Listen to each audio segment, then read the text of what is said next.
I never hit Maria da Penha. I never hit a woman, and I never hit my children.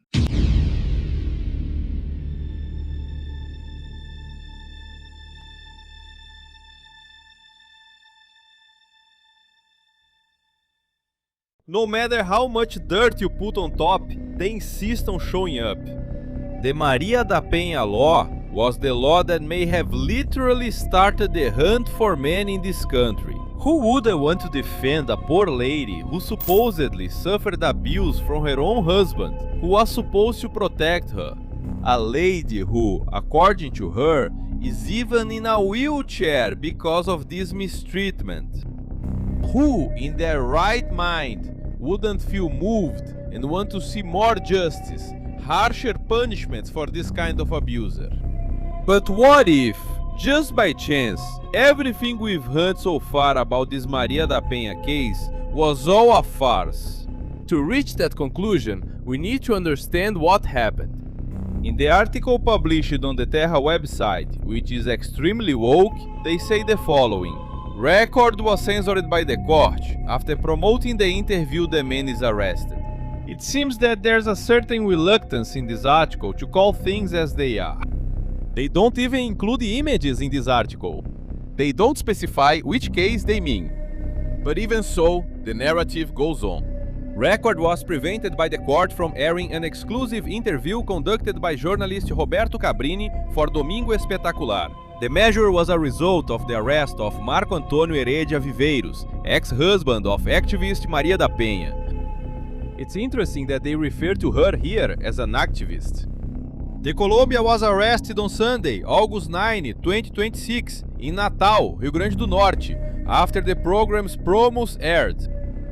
The arrest order and the ban on showing the material happened because Marco Antônio violated a restraining order that prevented him from publicly commenting on the case. Since 2012, Heredia Viveiros has been prohibited by the court from mentioning the victim's name and image, as well as from disclosing any details related to the case. It's literally the law of the jungle. This kind of measure, my brother, is blatant censorship. Whenever someone is searched, often in a humiliating way, like being frisked in the middle of the street, soon someone, or even the justice system itself, comes and says, "If you have nothing to hide, my friend, you have nothing to fear." I'm sure you've heard that from some police officer or other type of authority. If you have nothing to hide, you have nothing to fear. But that also applies to the justice system itself. If the whole process, if the entire investigation is really legal, why stop a man from speaking, especially in a country where criminals become celebrities and, why not say it, even presidents of the republic? Molusco, when he was in prison, Molusco da Silva, this bizarre figure who is now in charge of our government, gave clear orders to his puppet, who became known as such. Haddad was known among the voters and even his own opponents as the puppet candidate. And he didn't make a point of hiding in interviews that the one who actually guided him was Molusco, even though he was convicted and imprisoned. Unfortunately, in our country, criminals, man, become celebrities. It's almost like the media looks for a way to glorify the criminal. I took a trip through history, got in my DeLorean and went back in time, so you can see that this isn't something new, but they've been working hard on people's minds. For example, in the 1960 movie, titled The Red Light Bandit, João Acácio Pereira das Costas. The movie The Red Light Bandit from 1968, directed by Rogério Esganzela. In the 1960s, João Acácio terrorized the city of São Paulo by breaking into mansions. He wore a hat and carried a flashlight with red lighting, talked to the victims, and committed dozens of robberies, sexual assaults, and murders. Arrested in 1967, he served 30 years in prison, and a few months after being released in 1997, he was killed in a fight at a bar in Joinville. This criminal needed to have his story told and glorified for the whole world, so the movie was made. Moving forward now to 1977, we have the movie Lúcio Flávio, The Passenger of Agony, directed by Hector Babenco. The movie was about a bank robber who operated in Rio de Janeiro and Minas Gerais during the 1970s. He became known for publicly exposing police corruption and the workings of death squads. He was stabbed to death in prison in 1977 because he was talking too much. That one I actually agree deserved a movie. But hold on, it gets worse.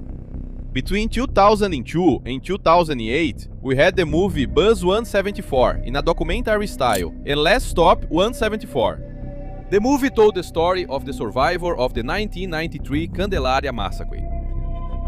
Sandro do Nascimento took the passengers of bus route 174 hostage in Rio de Janeiro in June 2000.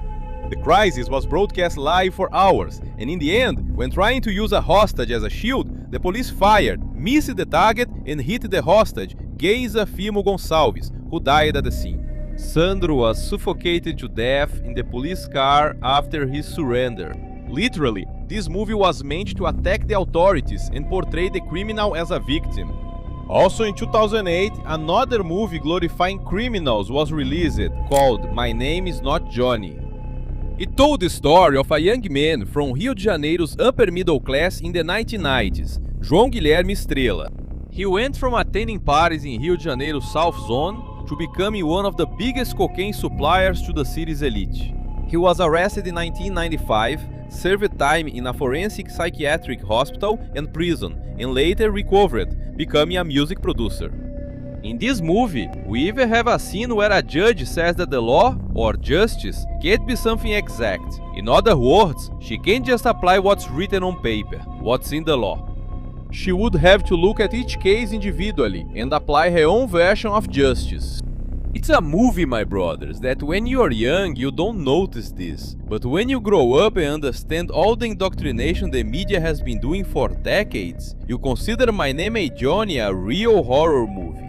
Recently, in 2021, we had The Bizarre, the girl who killed her parents, and the boy who killed my parents. This movie tells the story of Suzanne von Richthofen and the Cravinhos brothers. In October 2002, Suzanne Richthofen planned the murder of her own parents, Manfred and Marisa von Richthofen, in the South Zone of São Paulo. The crime was carried out by Suzanne's then boyfriend, Daniel Cravinhos, and his brother, Christian. The case caused immense national commotion due to its brutality and personal financial motivation. A true barbarity. And there are other films with the same tendency to always portray the criminal as a star, a way to encourage people to follow that path or to take the blame of those who are already on it. As you saw, we started taking a look here in 1960, but if you look, there are even earlier ones. Many films about Lampião were made. Anyone who has a relative who was his victim knows how cruel the guy was. He raped young women in front of their old parents. But even so, many see him as an avenger, the hero of the backlands, when in reality he was nothing more than a low-life criminal of the worst kind. I'm showing you this, my dear brother, so that you can understand that we were destroyed culturally, manipulated and indoctrinated through the programming of the mainstream media, rotten, which worked and pulled strings to implement here what the globalists always wanted. Every day we can see more and more the fruits of years and why not say centuries of media manipulation, distortion of the truth and complete inversion of values.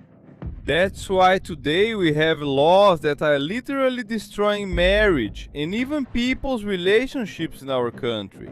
The decision by the Seara Court to silence the mainstream media, the same media that worked to get us to this point, thinking it would never happen to them, is now starting to affect them. If you put together all these examples we've given here, this decision by the court to not let the accused, who has already served his sentence, tell his side of the story becomes even stranger. Meanwhile, these other criminals not only told their stories to the whole world, but even had movies made about them to give their versions even more reach. So, my brothers, if that's the case, why doesn't what's good for the goose apply to the gander? Maybe, my brothers, it's because it's all a lie. In this old interview that this man gave, which caused a lot of repercussions, He clearly states, and we'll see more of it, that he never hit Maria da Penha. And her disability, the state she's in, unable to walk, confined to a wheelchair, wasn't because of him or his actions, but because of criminals who shot her. Watch here with me when the man says that there are also consequences to the lack of public safety our country faces, precisely because citizens don't have the right to defend themselves. But watch with me as he himself speaks in this interview. And they didn't want you to keep hearing this kind of truth, and that's why they censored Cabrini's report. Watch with me. I saw an interview with Maria da Penha. I watched it because I was going to talk to you. So I saw her interview with Fabio Porchat, where I can't show a clip of the interview here because of copyright reasons, etc. But I watched the interview, it's available on YouTube. And just like I did, all of you watching us here can go check it out. Where she literally says, "No, he never hit me. The violence was psychological." What was the first act of violence? Yeah, what? The abuse I suffered was psychological abuse, right? And psychological, because he belittled me and because he didn't respect me, you know, like he was way too rude, you know, and he found fault in everything and I was responsible for everything. Hi, young man. Everything was my fault, you know. And the worst part is that my daughters were physically mistreated. Everything I did was wrong. Nothing I did was right. He complained about everything and he hit our daughters. She maintains that you used to hit your daughters. You deny all of this. You deny that you hit her and you deny that you hit your daughters. I deny it. Now, there is also another statement from her that he made at the National Council of Justice, at the Superior Court of Justice, STJ, where he states the following: I didn't hit her, and I didn't hit my daughters either. Her statement and his statement were in June of 2023. Y 23. So she denies it. Ella nega this fact that she maintained throughout the whole process. And she contradicts the prosecution witnesses who are clearly lying, who say that I used to hit the children. So you were wrongly convicted. Is that what you're trying to tell me? I'm telling you very clearly, I was wrongly convicted without a single piece of evidence. And why? What do you attribute that to? Look, I attribute that to the prosecuting authorities. They committed them. Many crimes, right? Justice, death, many frauds.